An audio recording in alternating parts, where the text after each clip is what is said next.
किसान भाइयों, खेती में हम हमेशा अपनी फसल को बढ़ाने की बात करते हैं।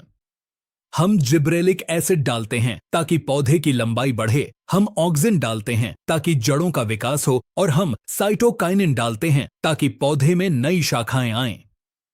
ये सभी हार्मोन पौधे को सिर्फ और सिर्फ भागने और बढ़ने का काम बताते हैं।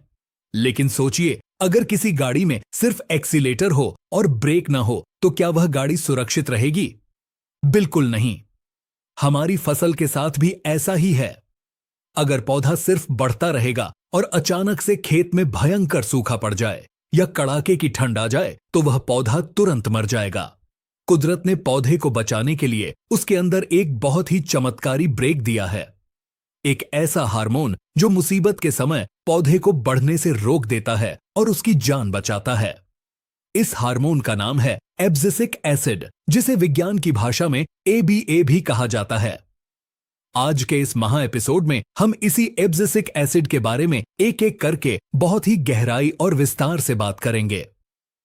हम जानेंगे कि एब्सिसिक एसिड क्या है, यह पौधे के अंदर काम कैसे करता है, बाजार में यह किस दवाई के नाम से मिलता है, इसका इस्तेमाल किन किन फसलों में और कब किया जाता है। इस वीडियो को बिना भगाए पूरा जरूर देखें। किसान भाइयों, अगर आपको यह वैज्ञानिक जानकारी पसंद आती है तो वीडियो को लाइक जरूर करें। ऐसी ही पक्की और सही जानकारी हमेशा पाने के लिए चैनल को अभी सब्सक्राइब करें। यह आपके लिए बिल्कुल फ्री है। सबसे पहले बात करते हैं कि एब्सिसिक एसिड आखिर है क्या। किसान भाइयों, एब्सिसिक एसिड पौधे के अंदर प्राकृतिक रूप से बनने वाला एक प्लांट ग्रोथ रेगुलेटर यानी हार्मोन है। इसे कृषि विज्ञान में स्ट्रेस हार्मोन यानी तनाव का हार्मोन कहा जाता है। जब भी आपके पौधे पर कोई बाहरी मुसीबत आती है, जैसे पानी की भयंकर कमी हो जाना, तापमान का बहुत ज्यादा बढ़ जाना या मिट्टी में नमक की मात्रा बढ़ जाना, तब पौधे के शरीर में यह एब्सिसिक एसिड बनना शुरू हो जाता है। यह हार्मोन पौधे को संदेश देता है कि बाहर का मौसम बहुत खराब है, इसीलिए अपनी सारी ऊर्जा को बढ़ने में खर्च मत करो, बल्कि अपनी ऊर्जा को बचाकर रखो ताकि तुम जिंदा रह सको। अब वैज्ञानिक नजरिए से समझते हैं कि एब्सिसिक एसिड पौधे के अंदर काम कैसे करता है। इसके मुख्य रूप से 3 सबसे बड़े और जादुई काम होते हैं। इसका पहला और सबसे बड़ा काम है स्टोमेटा यानी रंध्रों को बंद करना। किसान भाइयों, पौधे के पत्तों के ऊपर छोटे छोटे छेद होते हैं जिन्हें स्टोमेटा कहा जाता है। इन्हीं छेदों से पौधा सांस लेता है और इन्हीं छेदों से पौधे का पानी भाप बनकर उड़ता है। जब खेत में भयंकर सूखा पड़ता है और मिट्टी में पानी नहीं होता, तब पौधे की जड़ों में एब्सिसिक एसिड बनता है और नसों के जरिए तेजी से पत्तों तक पहुंचता है। पत्तों में पहुंचते ही यह हार्मोन एक गार्ड की तरह स्टोमेटा के दरवाजों को कसकर बंद कर देता है। छेद बंद होने से पौधे के अंदर का पानी बाहर नहीं उड़ पाता और पौधा तेज धूप में भी सूखने से बच जाता है। इसका दूसरा सबसे बड़ा काम है बीजों को सुलाकर रखना, जिसे सीड डोरमेंसी कहते हैं। क्या आपने कभी सोचा है कि जब एक फल पेड़ पर लगा होता है और उसके अंदर बीज होता है तो वह बीज फल के अंदर ही अंकुरित क्यों नहीं हो जाता? फल के अंदर तो पानी भी है और भोजन भी है। इसका कारण एब्सिसिक एसिड है। यह हार्मोन बीज के अंदर मौजूद होता है और उसे कहता है कि अभी तुम फल के अंदर हो, अभी बाहर मत आना। जब फल जमीन पर गिरता है वह सड़ जाता है और बीज को सही मौसम मिलता है, तब बीज के अंदर से यह एब्सिसिक एसिड कम होने लगता है और जिब्रेलिक एसिड बढ़ने लगता है, जिसके बाद बीज अंकुरित होता है। अगर एब्सिसिक एसिड न हो तो बालियों में लगे हुए गेहूं के दाने बारिश होते ही वहीं पेड़ पर उगना शुरू कर देंगे। इसका तीसरा और किसानों के लिए सबसे ज्यादा काम आने वाला काम है फलों को पकाना और उनमें रंग लाना। जब फल पूरा बड़ा हो जाता है तब पौधे को उसे पकाना होता है। इस समय एब्सिसिक एसिड पौधे के अंदर एक विशेष प्रक्रिया शुरू करता है। यह फलों के अंदर एंथोसायनिन नाम के एक पिगमेंट यानी रंग को बढ़ाना शुरू कर देता है। इसी के कारण हरे अंगूर लाल या काले होते हैं और हरे सेब लाल रंग में बदल जाते हैं। किसान भाइयों, अब आपके मन में यह सवाल आ रहा होगा कि जब यह हार्मोन कुदरती रूप से पौधे में बनता ही है तो हमें इसे बाजार से खरीदकर बाहर से स्प्रे करने की क्या जरूरत है? इसका जवाब बहुत ही खास है। कई बार मौसम इतना खराब हो जाता है कि पौधा कुदरती रूप से उतना एब्सिसिक एसिड नहीं बना पाता। या फिर जो हमारे फलदार बगीचे होते हैं जैसे अंगूर या सेब, उनमें किसान चाहते हैं कि सभी फलों पर एक साथ एक जैसा गहरा और चमकदार रंग आए ताकि मंडी में सबसे ऊंचा और शानदार रेट मिल सके। इसी एक साथ रंग लाने और क्वालिटी बढ़ाने के लिए वैज्ञानिकों ने लेबोरेटरी में एब्सिसिक एसिड को तैयार किया और उसे दवाई के रूप में बाजार में उतारा। अब बात करते हैं कि बाजार में यह किस नाम से मिलता है और इसके कौन कौन से प्रोडक्ट आते हैं।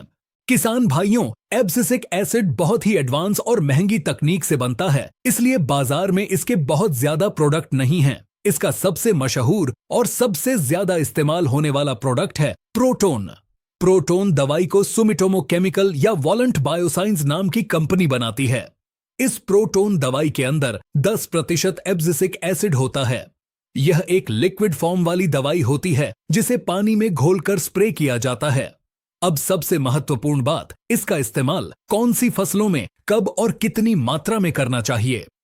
एब्सिसिक एसिड का सबसे ज्यादा और सबसे सफल इस्तेमाल अंगूर की खेती में किया जाता है, खास तौर पर लाल और काले अंगूर की वैरायटी जैसे शरद सीडलेस, जंबो सीडलेस या क्रिम्सन सीडलेस में। जब अंगूर के गुच्छों में फल अपनी पूरी साइज ले लेते हैं और उनमें हल्का हल्का रंग आना शुरू होता है, जिसे वेराइजन स्टेज कहते हैं, उस समय प्रोटोन का स्प्रे किया जाता है।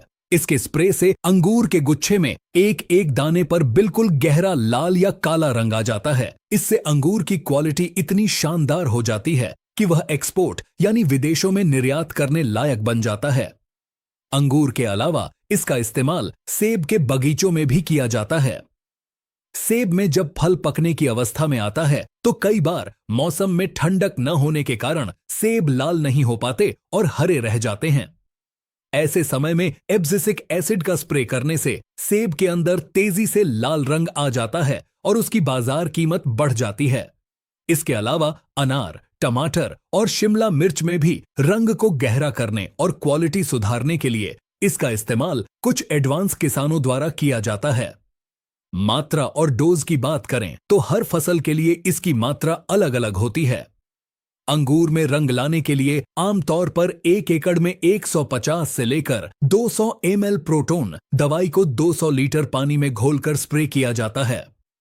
सेब में भी इसी के आसपास की मात्रा रखी जाती है, लेकिन इसका डोज मौसम और फसल की स्थिति पर निर्भर करता है, इसलिए इसका इस्तेमाल करने से पहले कंपनी के दिशा निर्देशों को जरूर पढ़ें। अब हम बात करेंगे उन सावधानियों की जिनके बिना आपका सारा पैसा और सारी फसल बर्बाद हो सकती है।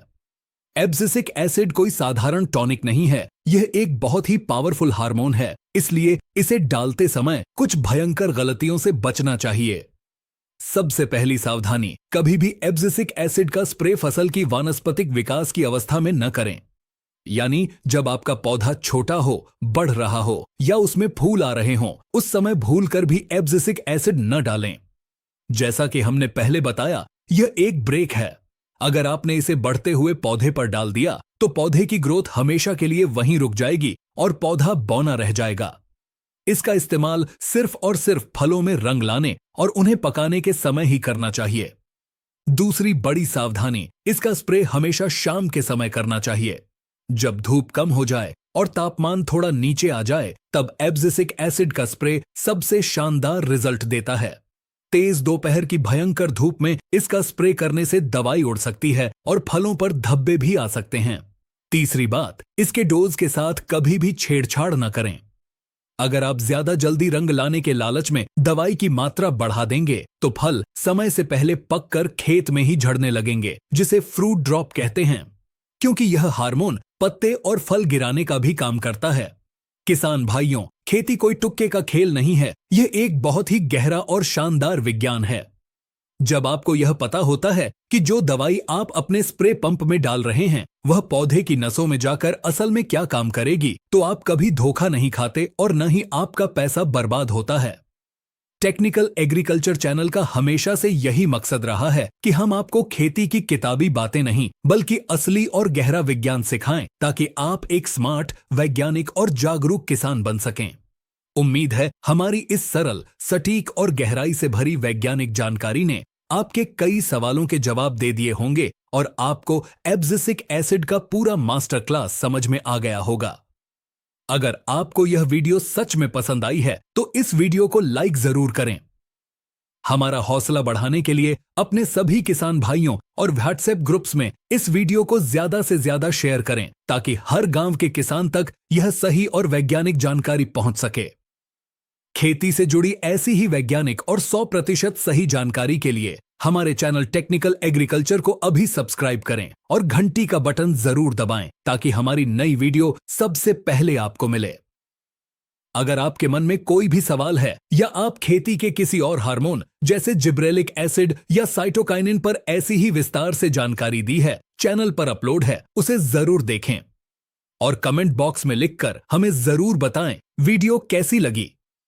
मिलते हैं अगले वीडियो में खेती की एक और शानदार तकनीकी जानकारी के साथ। तब तक के लिए अपनी खेती को वैज्ञानिक बनाते रहें, मेहनत करते रहें, खुश रहें और संपन्न रहें। वीडियो देखने के लिए आपका बहुत बहुत धन्यवाद। जय हिंद, जय किसान।